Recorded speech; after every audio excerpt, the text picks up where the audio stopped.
సరే, నెక్స్ట్ నదీ వ్యవస్థలో మనకి మహానది. మరి మహానది యొక్క జన్మస్థానాన్ని మనం పరిశీలించినట్లయితే ఇది ఛత్తీస్గఢ్ రాష్ట్రంలో బస్తర్ పీఠభూమిలో సిహవా అనేటటువంటి అరణ్య ప్రాంతంలో మనకి జన్మిస్తుంది.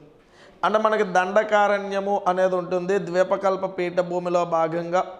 ఈ దండకారణ్యంలో మనకి జన్మిస్తున్నటువంటి నది ఏది అంటే మహానది అనేది మనం చెప్పాలి. మరి మహానది మొత్తంగా 2 రాష్ట్రాల గుండా ప్రయాణిస్తుందమ్మా. ఛత్తీస్గఢ్ అండ్ ఒడిస్సా రాష్ట్రాల్లో మహానది అనేది ప్రయాణించడం జరుగుతుంది. మరి 2 రాష్ట్రాల్లో కలిపి ఇది ప్రయాణిస్తున్నటువంటి మొత్తం దూరం 857 కిలోమీటర్ల దూరాన్ని ప్రవహిస్తుంది. అలా 857 కిలోమీటర్లు ప్రవహిస్తూ ఈ ఒడిస్సా రాష్ట్రంలో కటక్ అనే నగరానికి సమీపంలో నారాజ్ అనేటటువంటి ప్రాంతం వద్ద బంగాళాఖాతంలో కలుస్తుంది అనేది మనం గమనించాలి. అంటే ఇది బంగాళాఖాతంలో కలిసేది ఎక్కడ అంటే ఒడిస్సా రాష్ట్రంలో కటక్కి సమీపంలో నారాజ్ అనే ప్రాంతం వద్ద బంగాళాఖాతంలో కలుస్తుంది. ప్రారంభం ఎక్కడైంది అంటే ఛత్తీస్గఢ్ బస్తర్ పీఠభూమిలో సిహవా అనే ప్రాంతంలో ప్రారంభమైంది. ప్రయాణించడం 2 రాష్ట్రాలు ఛత్తీస్గఢ్ ఒడిస్సా 857 కిలోమీటర్లు ప్రయాణిస్తుంది. మరి దీని యొక్క ఉపనదులు అనే వాటిని మనం గమనిస్తే ఇబ్, కాయల్,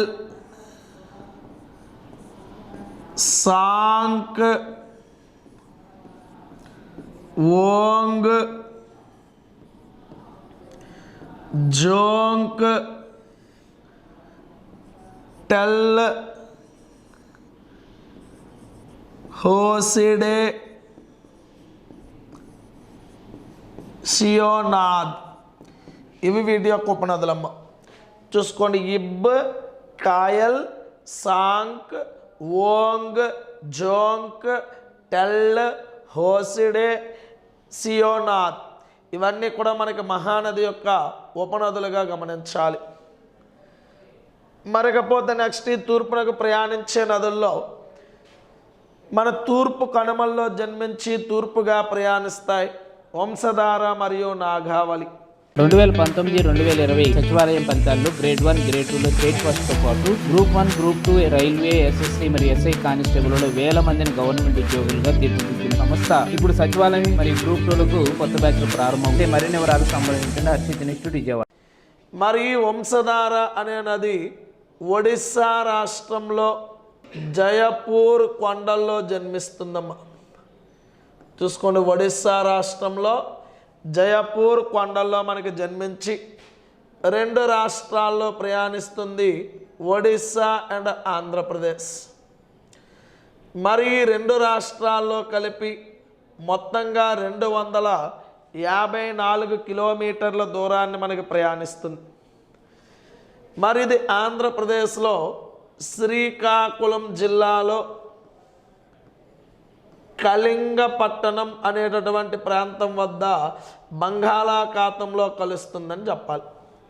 చూడండి, ఎక్కడ బంగాళాఖాతంలో కలుస్తుంది అంటే కళింగపట్నం వద్ద మనకి బంగాళాఖాతంలో కలుస్తుంది.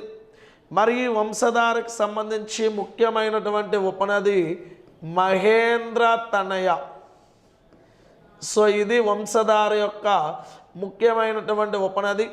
మరి వంశధార నదీ జల వివాదం ఏ రాష్ట్రాల మధ్యలో అంటే ఆంధ్రప్రదేశ్ అండ్ ఒడిస్సా రాష్ట్రాల మధ్య. ఈ వివాదాన్ని పరిష్కరించడానికి నియమించినటువంటి committee justice Mukundam Sharma committee. Vamsadhara జల వివాదాన్ని పరిష్కరించడానికి నియమించిన కమిటీ ఏంది అంటే జస్టిస్ ముకుందం శర్మ కమిటీ అనేదాన్ని మనం చెప్పాలి.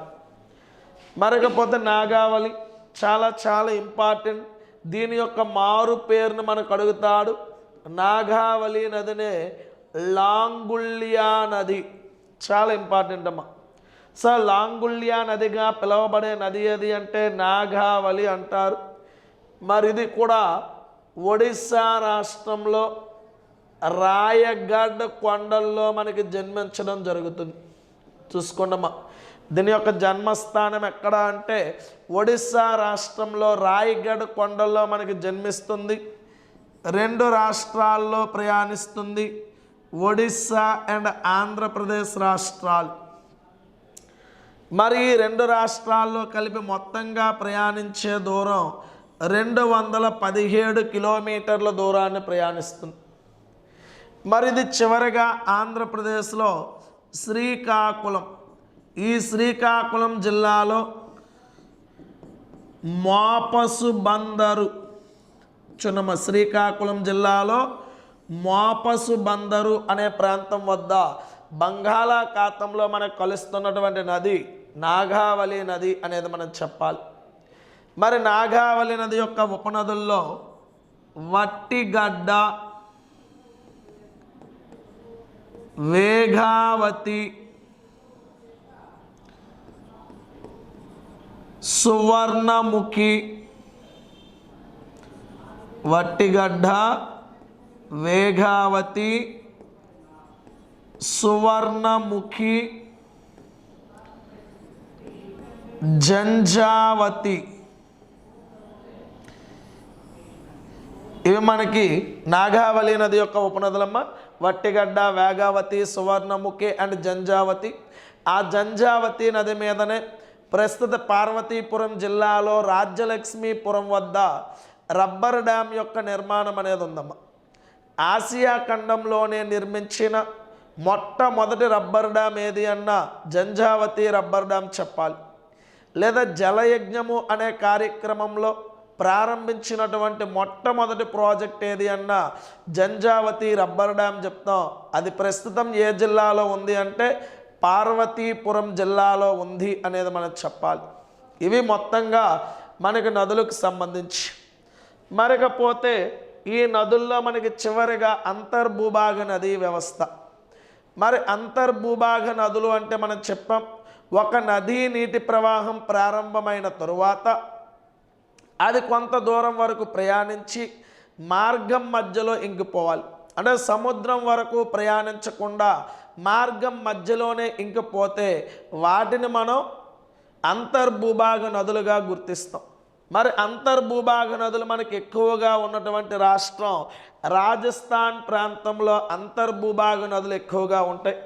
మరి ముఖ్యంగా మన భారతదేశంలో అతిపెద్ద అంతర్భూభాగ నదిగా మనం గగ్గర్ నదిని చెప్తాం. మరి ఈ గగ్గర్ నది అనేది జమ్మూ కాశ్మీర్, హిమాచల్ ప్రదేశ్, పంజాబ్ ఈ సరిహద్దుల్లో ఉన్నటువంటి శివాలిక్ కొండల్లో మనకి జన్మిస్తుంది. అది మనకిట్లా పంజాబ్, హర్యానా రాష్ట్రాల యొక్క సరిహద్దుల మీదుగా ప్రయాణిస్తూ రాజస్థాన్ వరకు వస్తుందమ్మా. మరి ఇది రాజస్థాన్లో హనుమాన్ గర్, ఈ రాజస్థాన్లో ఉన్నటువంటి హనుమాన్ గర్ అనేటటువంటి ప్రాంతం వద్ద ఇసుక లోపలికి ఇంకిపోతుందని చెప్పాలి. అది మనకి ప్రారంభమైనది అయితే జమ్మూ కాశ్మీర్, హిమాచల్ ప్రదేశ్, పంజాబ్ సరిహద్దుల్లో ఉన్న శివాలిక్ కొండల్లో పుట్టి ఇది పంజాబ్కి, హర్యానా యొక్క సరిహద్దు ప్రాంతాల గుండా ప్రవహించి ఒకప్పటి సరస్వతీ నది ఏ మార్గంలోనైతే ప్రయాణించిందో ప్రస్తుతం దాని మార్గంలోనే ప్రయాణిస్తున్న నదిగా గగ్గర్ నదిని మనం చెప్తాం.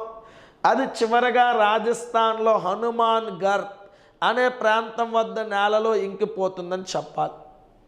మరకపోతే ఉన్నటువంటి మరి ఒక అంతర్భూభాగ నది లూని, దాన్నే మనం లోనార్ లేదా లవణవతి, లవణవరి అంటాం. అంటే దీని అర్థం సాల్ట్ రివర్గా పిలవడం జరుగుతుందమ్మా. ఇందులో వాటర్ అనేది మనకి సెలైనిటీ ఎక్కువగా ఉంటుంది, లవణీయత ఎక్కువగా ఉండి సాల్ట్ రివర్గా పిలువబడే నది ఏది అంటే లూని. మరి ఈ లూని అనేటటువంటి నది రాజస్థాన్లో అన్నా సాగర్ అనేటటువంటి ప్రాంతంలో మనకి జన్మిస్తుందమ్మా. ఇది అన్నా సాగర్లో జన్మించి గుజరాత్ రాష్ట్రంలో ఉన్నటువంటి చిత్తడి నేలలు, వాటినే మనం రాన్ ఆఫ్ కచ్ అంటాం. ఆ రాన్ ఆఫ్ కచ్ అనేటటువంటి చిత్తడి ప్రాంతంలో ఇంకిపోతుంది లూని అనేటటువంటి నది. ఆ లూని అనే నదికి సమాంతరంగా ప్రయాణిస్తున్న మరి ఒక నదియే బాణి అనేటటువంటి నదిగా మనం గమనించవచ్చు. ఇది అంతర్భూభాగ నదుల్లో మనకు ముఖ్యమైనటువంటి గగ్గర్ అండ్ లూని నదులకు సంబంధించి. అయితే మీరు ఈ నదీ వ్యవస్థ అనేది చదువుతున్నప్పుడు ఫైనల్గా ఒక టేబులార్ ఫామ్ అనేది వేసుకోవాలి. ఆ టేబులార్ ఫామ్లో నది యొక్క పేరు, దాని యొక్క జన్మస్థానం పేరు, ఆ నది ప్రయాణించేటటువంటి రాష్ట్రాలు, దేశాలు అయితే దేశాలు, ఇండియాలో రాష్ట్రాలు, ప్రయాణించే మొత్తం పొడవు, అండ్ ఫైనల్గా ఏ సముద్రంలో ఏ ప్రాంతంలో కలుస్తుంది నదీ ముఖద్వారం వేసుకోవాలి. ఆటోమేటిక్గా ఒకే ఒక్క టేబులర్ ఫామ్లో మొత్తం నదులకు సంబంధించినటువంటి అంశాలన్నీ కూడా మీకు సింపుల్గా అందుబాటులోకి వస్తాయి. Thank you.